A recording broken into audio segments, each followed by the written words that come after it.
last 24 hours. Powered by Yiddish24, provided to you by The Click. Good morning, today is Wednesday, and it's Parshas Vayakol Bakidai Chuf Bais Uda Tufshim Pai Vuf on Edge. My name is Gershy Schwarcz, and I'm your host, B'siyata D'Shmaya, here on Edge. Today's Yortzeit is Moshe Goldman's Yortzeit. You know Moshe Goldman? The famous Moshe Goldman, Camp Shalva, Kineshet. Anyway, let this episode be in his little Nishmusai. Operation Epic Fury. The joint US-Israeli military campaign against Iran has reached its most intense point yet. We're up to day 12 of the war. If they finish today, they'll call it the 12-day war number 2. I'm joking. Well, they're not going to finish it so soon. It doesn't look like it's finishing anytime soon. Secretary of War Pete Hegseth called it a massive escalation, with reports confirming the heaviest day of American bombardment inside Iran.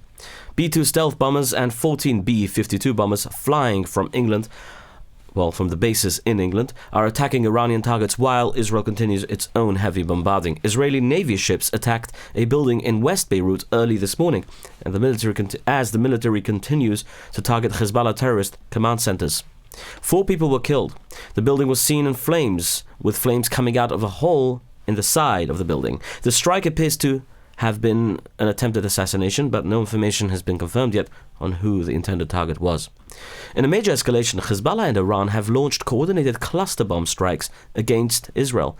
The Israeli military says nearly half of the missiles fired by Iran in the current war are carrying cluster bombs.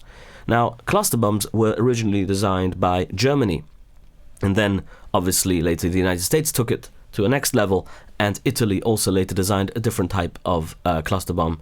It's called a thermos bomb. Now, I want to remind you something. These cluster bombs here's how they work. Let me explain to you. Instead of one large explosive, one large rocket, the Iranian missile tears open up high in the sky. It then drops dozens, I would say 2,000 smaller bomblets that spread out over a massive area. That's what the original cluster bomb. I don't know if these cluster bombs have 2,000 bomblets in it, but most of the common ones that Germany invented and United States and Italy have 2,000 bomblets in it. Military experts say this makes it much harder for Israel to shoot them all down. The biggest danger is that many of these smaller bombs do not explode right away. They sit on the ground as deadly traps. The Home Front Command is warning everyone in Israel to never touch unexploded rocket parts, okay? These weapons have already caused tragedy. Early this week, we reported on Edge, an Iranian cluster bomb struck a construction site in the central of Yehud, one of them. 2 Yiddish construction workers were sadly killed, and others were badly hurt. At the same time, the Hezbollah terror group is still firing rockets from Lebanon, keeping millions of Yidden running to the bomb shelters. Let's talk about a cluster bomb. Your Shtreimul looks like a cluster bomb. Well, in its current state. And even if it doesn't, it's heading there. So my recommendation to call 732-523-1559. Look over the Yom Tov, get your Shtreimul renewed. If you're wearing a Shtreimul, if you don't have one yet, go get one, get it ruined, and then go to Shtreimul to renew it. I'm kidding. The point is that Shtreimul Renew is there for you. Call, text, or WhatsApp them on 732-523-1559. Beat the Pesach rush, now is the time to do it.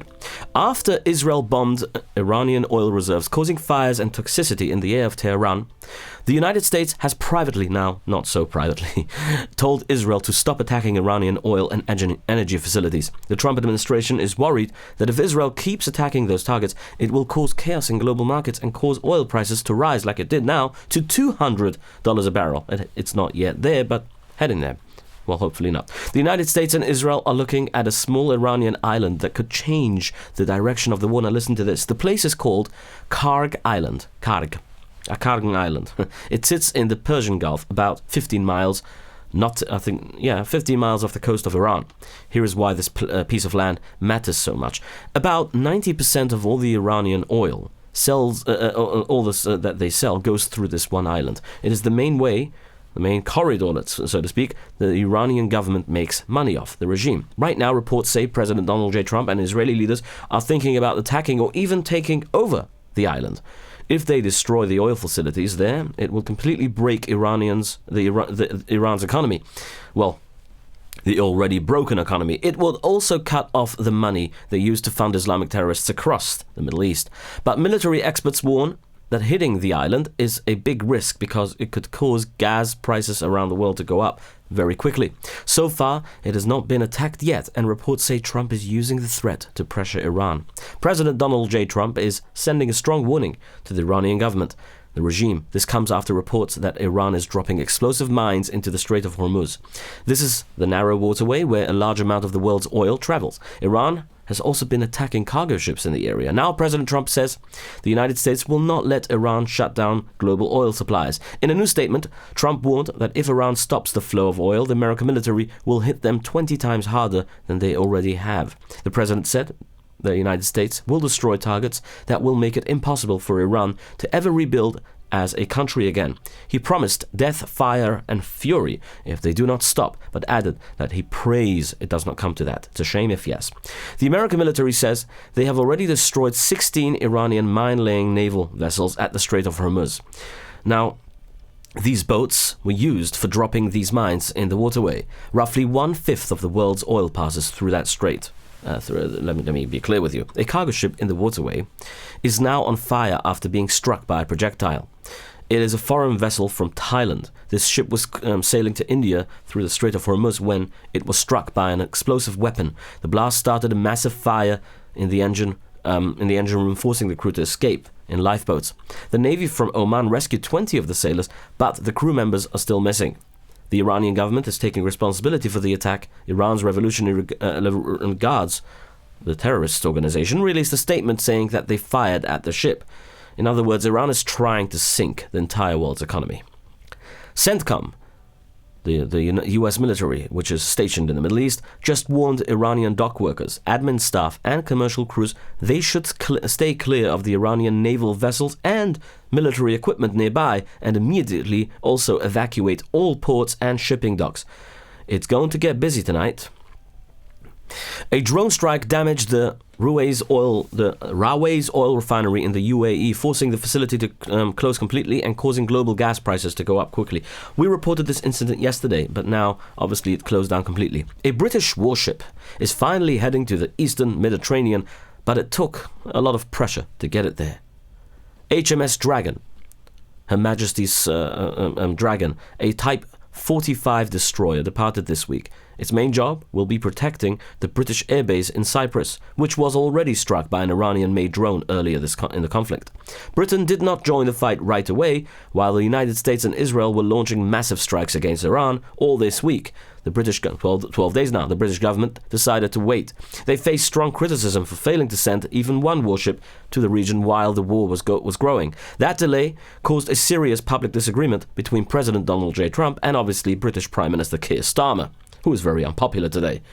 Tony Blair admitted so that he's crazy for not doing that. President Trump openly criticized the Prime Minister for moving too slowly and not showing support fast enough. On his Truth Social platform, Trump rejected the late offer for help. He wrote that it's okay, Prime Minister Starmer, we do not need them any longer. We don't need your ships. But we will remember, we do not need people that join wars after they have already won. After engineers worked frantically to repair the ship, it finally set sail, and the deployment is a big move for the Royal Navy, the British Royal Navy, but it was very slow, obviously. Trump tells the British Navy that in other words, the ship has sailed. If you understand what it means, it's a little too complicated, so don't bother. 7 American soldiers have sadly died, and up to 150 American soldiers have been wounded in the fighting so far. Originally, it was reported that only 8 soldiers were wounded, but it turns out 150. What makes this even worse is that this new report is that nearly 7 months ago, Ukrainian President Volodymyr Zelensky personally offered United States President Donald J. Trump special defense drones. The drones were built specifically to shoot down Iranian-made Shahed attack drones. Ukraine wanted to set up a network of defense drones at American military bases in the Middle East, but the Trump administration rejected the offer. You see how Hashem operates in major ways? First, he makes a war in... he causes, obviously Hashem gives us Bechira, and we can't obviously, say that, hey, why is Hashem doing this? People have questions. Hashem gave us Bechira. If Hashem would take away this Bechira by saying no more wars, then where's the Bechira, right? This is the whole point of Bechira. And let's not go into a whole rant about this, but the point is, let me just give you the piece of news that Russia started to warn Ukraine, an invasion, and with that they bought Shahed drones from Iran back, 4 years ago, 3 years ago, and then they used those drones to attack Ukraine. Ukraine then had to develop a system to defend themselves from those drones, and now America is in this conflict with Iran, and they're attacking their own bases, the US bases, in those areas in the Middle East, and therefore those drone defense mechanisms are now able to be a help towards America, but America rejected his offer. Now those exact same Iranian drones are killing and wounding American troops. Reports say officials are calling the decision to reject the help one of the biggest military mistakes of the war. The United States has been spending millions of dollars firing expensive missiles to shoot down cheap drones. Now the government has reversed its decision. America officially asked Ukraine for the exact same help it rejected months ago. President Zelensky confirmed that Ukraine has already sent defense drones and military experts to Jordan to help protect American forces. Well, he's obviously doing it because he wants something in return. Well, probably owes it to Trump. Anyway, in the intelligence world, the biggest blind spot is usually a massive ego. You should frame that, by the way. Just saying. Like we have already reported here a few times, Iran has a new leader, and he has been in hiding since the day he took power. Mushtaba. I'm checking. There's a whole funny thing. Mushtaba Khamenei, like his father's calling him from up there, from Gehenna, saying to him, Mushtaba. And suddenly a bomb comes down on him. And Mushtaba Khamenei took over after his father died, but he has not been seen in public. Reports say he was wounded in both legs by US and Israeli strikes on the first day of the war. Critics say Islamic Revolutionary Guard Corps, Yimach Shemam, is now effectively managing the country by themselves. Mushtaba Khamenei, I said Khamenei by mistake. Mushtaba Khamenei inherits a financial empire, now listen to this, estimated at $95 billion, with strong connections to money laundering and terror funding. It's a lot of money. Reports are coming out now that Iran's IRGC intelligence threatened members of the Assembly of Experts and their families to force them to approve Mushtaba Khamenei as the new supreme leader. This is unbelievable. Speaking of unbelievable, Montreal matzah is one of the only matzahs I would eat on Pesach. They have a selection of wonderful matzahs. They have regular, extra thin matzahs. They're spelt matzahs this year. I spoke to one of the owners. He told me it's fantastic, phenomenal, delicious, good matzahs. And then they have, for those who are celiac, oat matzahs. Now, it's unbelievable how they make these matzahs.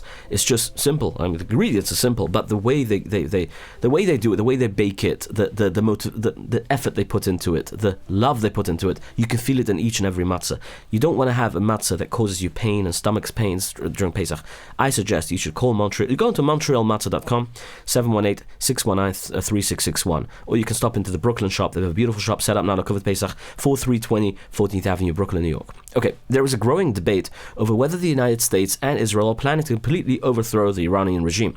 Before this conflict began, the Iranian Revolutionary Guard, the IRGC, and the Basij militia had an estimated 1 million fighters. Today, reports say those numbers are dropping fast because obviously they're being killed, right, left, center. While the Iranian military has lost most of its air force, navy, and air defense systems, they still have dangerous weapons. American and Israeli forces are currently focused on destroying what is left, especially Iran's nuclear weapons program. At the same time, the Iranian military is falling apart from the inside. New videos circulating online showed masked Iranian soldiers abandoning the posts.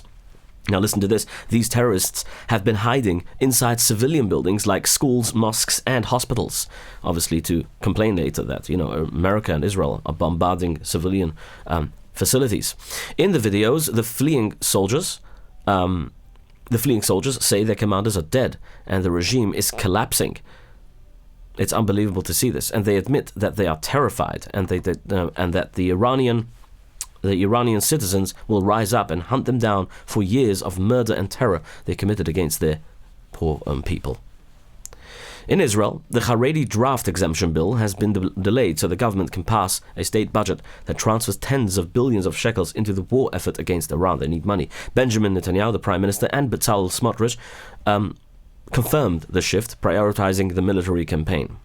Israel's Justice Ministry has just finished its legal review of the pardon request for Prime Minister Benjamin Netanyahu. The document has now been sent to the government for approval. Once that is done, it will go to President Isaac Herzog, who is the last to sign this off for his signature. This comes after United States President Donald J. Trump repeatedly demanded that Herzog pardon the Prime Minister. Netanyahu has been on trial for 4 years now.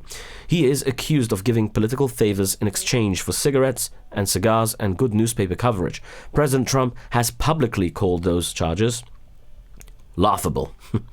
In other news, 2 men drove up to the United States consulate in downtown Toronto earlier this yesterday, and shot at the building. It happened at around 4:30 in the morning at University Avenue and Queen Street West. The 2 men stepped out of the white USV, fired several rounds from a handgun at the consulate, and drove away. Police arrived just before 5:30. Well, took them an hour, and no one was hurt. And in Washington, D.C. this morning, a van crashed right through a security barricade near Lafayette Square, which is just north of the White House. The crash forced police to completely shut down several major streets in downtown Washington, D.C., causing a massive traffic jam during this morning rush hour. Dozens of emergency vehicles rushed to the scene. Washington police and the Secret Service quickly surrounded the van and arrested the driver. He is currently in custody and being questioned. United States Attorney General Pam Bondi has been secretly moved out of her home and relocated to a secure military base because of serious death threats to her safety. Federal agents moved her from her regular residence in Washington. Reports say the threats are coming from 2 different groups. First, she is facing threats from drug cartels following the capture of Venezuelan President Nicolas Maduro by American Delta forces in January, those of you remember the story. And second, she is facing threats from people who are angry over the Justice Department, over how the Justice Department is managing the release of documents related to the Jeffrey Epstein case. Bondi is not the only official being protected like this. Several other senior members of the Trump administration have also been moved to highly secure military facilities recently because of these threats. That list includes Secretary of State Marco Rubio, Secretary of War Pete Hegseth, Homeland Security Secretary Kristi Noem, who is soon to be replaced, as you know, and top domestic policy advisor Stephen Miller. The Secretary of the Navy, John Fallon, was also moved to military housing after his home was destroyed in a fire last year. The government has not said how long these officials will have to live under this level of protection. In other words, working in Washington is starting to look a lot like living in the witness protection program. How sad. A Democrat is currently leading the vote count in one of the most Republican congressional districts in the country, the Georgia seat, recently held by Marjorie Taylor Greene. Georgia's 14th congressional district held a special election yesterday. 2 candidates will compete in the April 7th runoff. Clay Fuller, and a Republican district attorney backed by President Trump, and Sean Harris, a Democratic Army veteran, both advanced to the final vote. The seat became empty because Marjorie Taylor Greene resigned from Congress in January following a very public disagreement with the president. Sean Harris raised more than $4 million for his campaign. That is a massive amount of money, and it shows exactly how much effort Democrats are putting into winning this district. On the other side, Clay Fuller has the complete endorsement of President Donald J. Trump. People are watching this race closely to see exactly how much influence that endorsement has right now. Republicans simply cannot lose this seat. They are already operating in a very small majority in the House of Representatives. And things just got even more complicated for Speaker Mike Johnson yesterday. California Congressman Kevin Kiley announced he is leaving the Republican Party to become an independent. That move reduces the Republican majority down to just 217 seats. At least 6 people are dead and 5 others are injured. I wonder if the Democrats, by the way, are paying money, big lump sums of money, to these people to step down from their posts from the Republican seats. It's just a theory, and I shouldn't be doing this, I know, because, people, conspiracy theorists, like doing these questions, throwing in questions, but just takes someone to wonder. At least 6 people are dead and 5 others are injured after a horrific bus fire in Switzerland. The fire started on a public transport bus Tuesday evening in a small town of Kerzers, whatever it's called. When emergency crews arrived, the bus was completely covered in flames.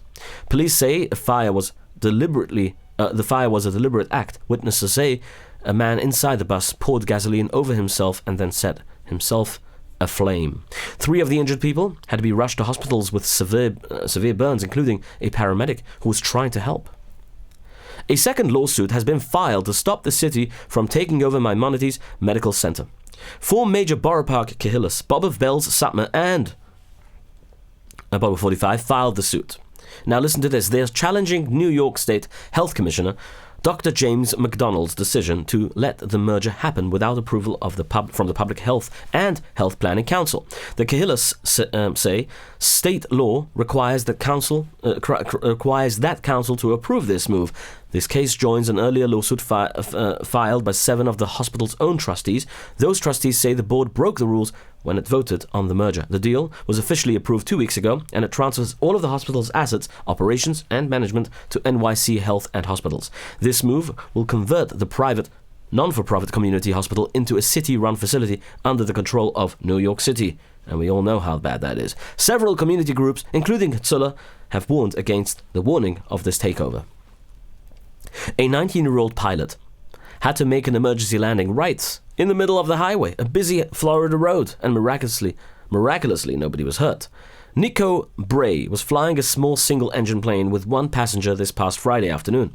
Just minutes after takeoff, in Jupiter, Florida, the plane completely lost power. Bray said they were only about 500 feet in the air, so he knew immediately that they were crashing. He spotted Indiantown Road and he basically steered the plane towards the westbound lanes. A truck driver on the ground actually saw the plane dropping and managed to stop traffic to clear a path. Bray landed the plane perfectly in middle of the street during the afternoon traffic. Not a single car was hit. Neither Bray nor his passenger were injured. Emergency crews pushed the aircraft into a nearby parking lot shortly after that, and the area was cleared. Anthropic, Claude, the AI, is suing the Defense Department after the administration labeled the company a national security threat and banned it from all government contracts. The dispute started over how military is allowed to use Anthropic's artificial intelligence programs. The company refused to let the military use its software for weapons that operate entirely on their own or for the mass surveillance of American citizens. War Secretary Pete Hegseth demanded unrestricted access to the technology for all lawful military purposes. When Anthropic refused to drop its safety rules, the Pentagon banned the company, basically from other people dealing with the company, any government contracts dealing with the company, to basically withdraw their contract. President Donald J. Trump then ordered all federal agencies to stop using Anthropic completely. Now Microsoft is joining to support this lawsuit. Microsoft filed a legal brief asking a federal judge to block the Pentagon's ban. The tech giant warned that forcing defense contractors to suddenly remove the software could seriously disrupt military operations at a crucial time. Dozens of engineers from rival companies like Google, Gemini, and OpenAI also submitted letters to the court backing Anthropic. Unbelievable. The case is becoming a major legal fight over exactly who controls how artificial intelligence is used by the United States military. A dangerous hostage situation in northwest Baltimore ended on Tuesday afternoon with a police officer shot and a suspect dead. The incident happened on Park Heights Avenue, right near Benoist Yisrael and the Giddes Yisrael of Baltimore. However, police do say that this was an isolated issue on a private home and not an attack on the nearby Jewish buildings. Baltimore Police Commissioner Richard Worley said officers were responding to a burglary call. When police arrived, the suspect immediately started shooting from a window. A 36-year-old police officer was sadly shot in the leg. Inside the home, the suspect was holding two women hostage. Police say the woman and family members of the woman are family members of the suspect. Sorry, it is not confirmed yet if the family is Jewish. We don't know yet. One woman managed to escape by jumping out of a window. She was taken to hospital thereafter. The suspect then held a gun to the second woman's head, and that is when Baltimore's SWAT sniper fired, killing the suspect and ending the standoff. Both women survived, and the injured police officer is expected to recover as well. Records show that Mayor Mamdani's wife, Ramaju Douaji, publicly hit the like button on several social media posts celebrating October 7th massacre in Israel by Hamas. The posts she liked praised the Islamic terrorists who murdered more than 1,200 Yidden. Hashem Yinkum Dumam, and even more because they died in captivity, describing the attack as resisting apartheid. She also reportedly liked a post that claimed the horrific atrocities committed by Hamas were just a fabricated hoax. When reporters confronted Mayor Mamdani about his wife's social media activity, she refused to condemn the posts. Instead, he completely avoided the issue, saying only that his wife is a private person and does not have any formal position in the administration. Well, it goes along with yesterday's story that I said that he also refused to condemn the two terrorists that threw homemade bombs, ISIS-inspired terrorists in New York City against anti-Islam protesters. A powerful storm system completely destroyed homes and killed at least two people after hitting Illinois and Indiana yesterday. A tornado. The worst of the damage happened in a small Indiana town called Lake Village. A severe tornado hit the community directly, destroying several houses. The local coroner The local coroner confirmed an elderly couple was killed when the storm hit their home. Emergency workers say a few other people were also injured. In neighboring Illinois, a separate tornado hit Kankakee County, breaking dozens of utility poles and cutting off power to thousands of people living there. The storm also dropped giant hail. One piece of hail was measured at 6 inches wide, which could be a new state record. Emergency crews are still clearing the damage today, and the danger is not over. The National Weather Service says another round of severe rain, hail, and high winds is moving into the exact same area today. Oh, poor them. Hashem Yishmer V'Yatzel. A rare earthquake shook the New York area yesterday morning, surprising thousands of people from Westchester County all the way down to the Bronx. My brother said he felt it a little bit. The 2.3 magnitude quake hit just after 10:15 in the morning. The United States Geological Survey says the center of the earthquake was in Sleepy Hollow, New York. More than 1,200 people reported fleeing the ground shake. Many residents said it sounded like a heavy truck crashing into a building, followed by a few seconds of shaking. Thankfully, city and county emergency officials said nobody was hurt and there are no reports of any damage. Today is, well, Chov Beis Oda, and it's the Yotzat of Moshe Goldman. Again, light a candle in his name, sing a few songs in his name. It's a great thing. Protobyte 347-354-1237. proto-byte.com. You know, they can help you. They can help you build you a custom-made system, program. Kliga can just take your business and just transform it into something new and something amazing that you won't have to bother with getting messages from 15 different places and sending them out to 15 different places. 845-335-3343. That's Kliga. If you want to borrow money for an investment, the answer is yes. 718-831-2168. And obviously, if you want to take a taxi, 845-622-1111 from Muncie, 845-254-1111 from KJ. My friends, have yourselves a wonderful day. We'll see each other, Be'ezras Hashem Baruch, next time. Your daily report of the news of the last 24 hours, powered by Yiddish24, provided to you by The Click.